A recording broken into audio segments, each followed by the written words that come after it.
7 NBA players who went from all-star to bust. Number 1, Joe Barry Carroll, Golden State Warriors, 1980. Joe Barry Carroll actually had a nice NBA career. He even made an all-star team once. However, he had to be on this list. The Warriors traded Robert Parrish and the number 3 pick in the draft to move up 2 spots for Carroll. That 3rd pick turned out to be Kevin McHale. Any 2-time Hall of Famers get traded to acquire a 1st overall pick. Anytime 2 Hall of Famers get traded to acquire a 1st overall pick, that warrants draft bust status. Carroll acquired the name Joe Barely Cares during his tenure in the Bay, often declining interviews and playing with a nonchalant demeanor. His Warriors didn't win a whole lot during his 6 seasons, while the Celtics brought home some serious hardware. Number 2, Joe Alexander, Milwaukee Bucks, 2008. If you're drafted 8th overall, you had better score more than 282 points in your NBA career. Alexander was pegged as the best athlete in the 2008 draft coming out of West Virginia. He had unparalleled leaping ability and a lethal jump shot. Absolutely none of that translated into the NBA. The 6'8" swingman managed to last 2 unsurprising seasons in the NBA before fading into the abyss.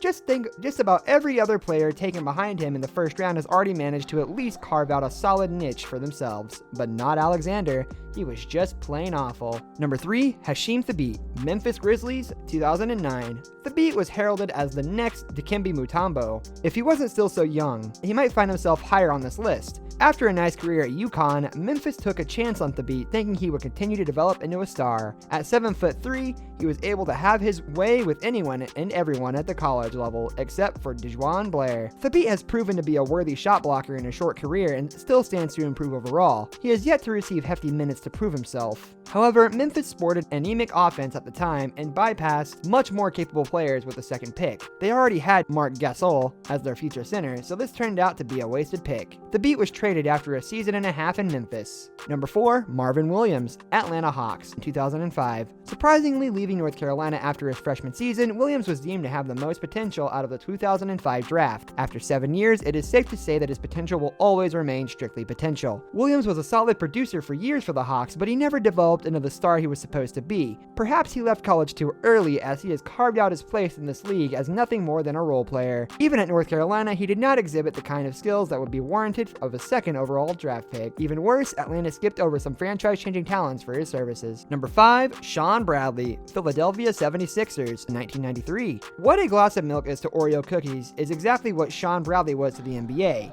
In other words, Bradley got dunked on far more than he would have liked. Quite possibly the biggest draft bust on this list, literally. Philly took the 7'6" monster to be its defensive anchor. If he hadn't been as thin as a rail, that might have worked. Bradley's block shots did not outweigh all the times he got put on a poster. He did average over 3 blocks per game in his 2.5 years in Philly, and averaged 2.5 for his career. It still didn't make up for the dunks. Philly thought it was getting a franchise cornerstone in the paint, and instead got a human poster who turned the league into a game of who could dunk on him the hardest. Did I mention he got dunked on a lot?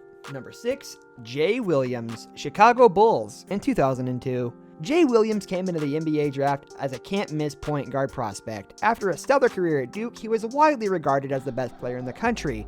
Along with Yao Ming, he was the cream of the crop in an underwhelming 2002 draft. The Bulls took him 2nd overall, and he gave them a solid rookie season. Ultimately, his career was cut short when he crashed his motorcycle, severing a nerve in his leg and shredding 3 knee ligaments, including his ACL. Rehab proved unsuccessful, and he hasn't stepped on the court since. Chicago moved on quickly, drafting Kirk Heinrich in the next draft. They did not have to pay Williams anything remaining on his deal, since he was violating his contract by riding a motorcycle. One boneheaded decision sent Williams from superstar prospect to draft day debacle. Number 7, Robert Traylor, Milwaukee Bucks, in 1998. Traylor was actually drafted by the Dallas Mavericks in 1998 before being the main piece in what would go down as one of the worst trades in draft day history. Dallas traded Traylor to the Milwaukee Bucks for the number 9 pick and the number 19 pick, which was used to select Pat Garrity. The number 9 pick, it turned out to be Dirk Nowitzki. Traylor went on to have an unheralded career as an NBA journeyman, while Nowitzki went on to lead his team to the 2011 NBA title. He also won an MVP back in 2007 and will go down as likely the greatest European basketball player ever. He is also the barometer for which every top 7-foot European prospect is compared to, even though they usually turn out to be busts. The bottom line is,